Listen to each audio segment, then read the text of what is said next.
daawwattoota keenya Mall of America jirra. Waan sinnaalee waan akka gadamsaa bakka namoonni asirra dhaabbachuun an sodaadha. Waan lubbuu qabu miti socho'u bakka.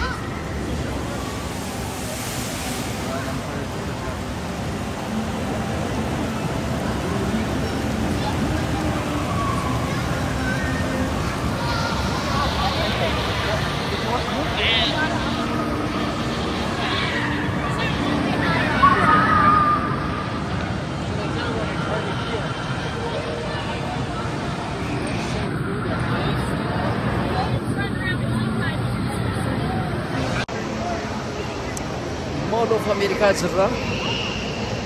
Saatni kan kolfee Umar Haji. Welcome to America. Singenera. Malliin kun akka addunyaatti meeqaffaa sadarkaa meeqaffaarreera?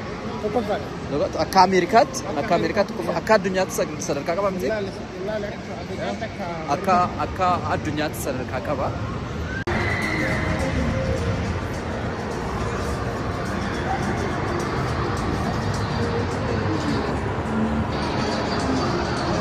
Faranji namoonni ijoollee isaanii dhufanii asitti bashannansiisu baay'een isaanii.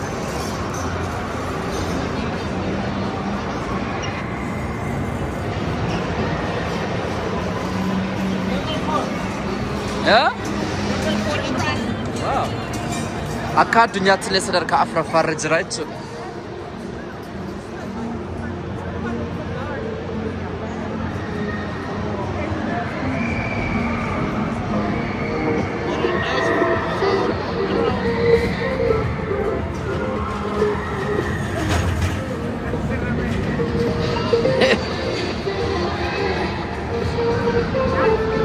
Guyyaa sadaffaan dhufee guyyaa sadii san dhufee waan tokko irra yaabbachuun ni isa Ameerikaa qofan daawwadhe.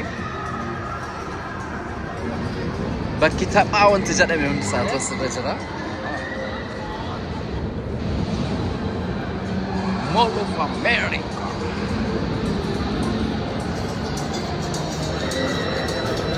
Akkasumatti rugufamtee gad deebiti ijoolleen namaa. Na akka addunyaatti sadarkaa afuraffaarra jira moola addunyaatti moola guddaadha baay'ee jechuudha. Akkasitti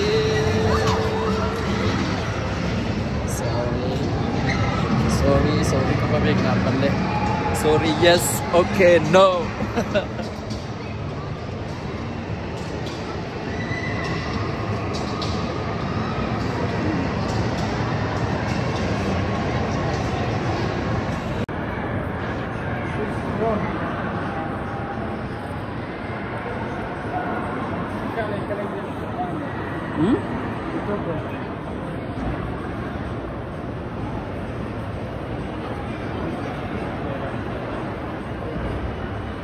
Loppi lampaa kun hawaarreera. Kun keessoo isaati. Keessoon isaa baay'ee bal'aadha. Wantas dhufamee dhabamu tokko ittiin hin jiru jechuudha. Akka Ameerikaatti moola tokkoffaadha. Akka addunyaatti immoo moola afuraffaadha jechuudha.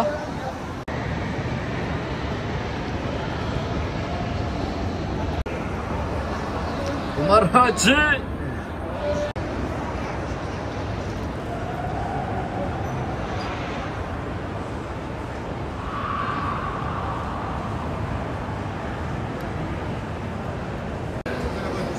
Ese.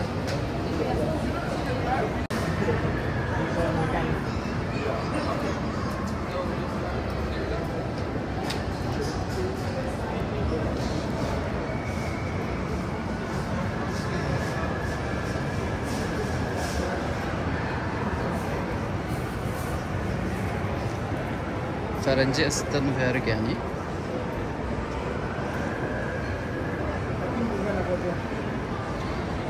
Oleh puna jechuudha.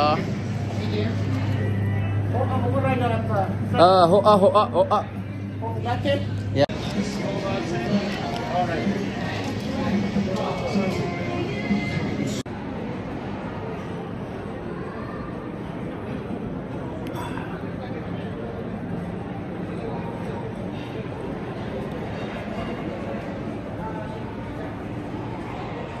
akkasitti moolii keessa naanna'uun amma gadi baanee bakka makiinaa keenya dhaabbanne yaa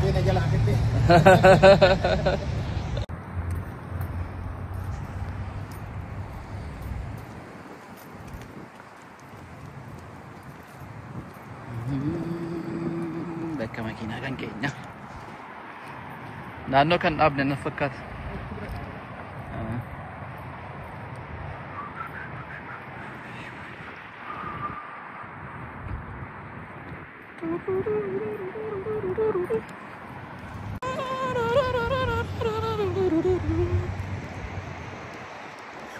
Makiinaa sana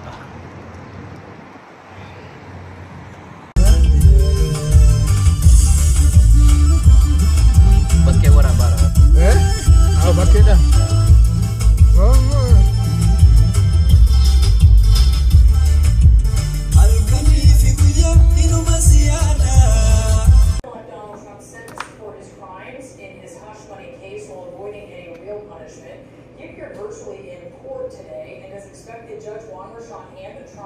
Unconditional discharge that allowed him to avoid jail time and any other penalties. But Trump's conviction on the rape felony count still stands.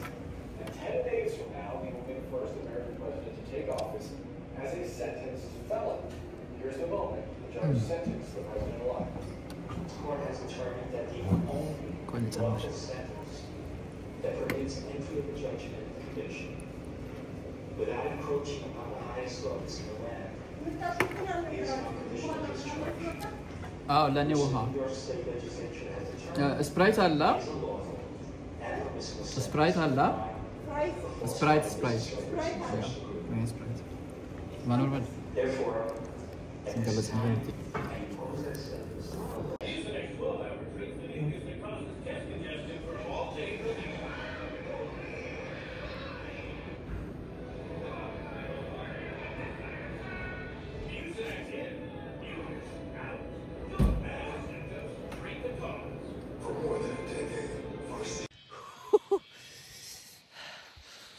سلا فرنجي فكات ننفول لك وين فكات انت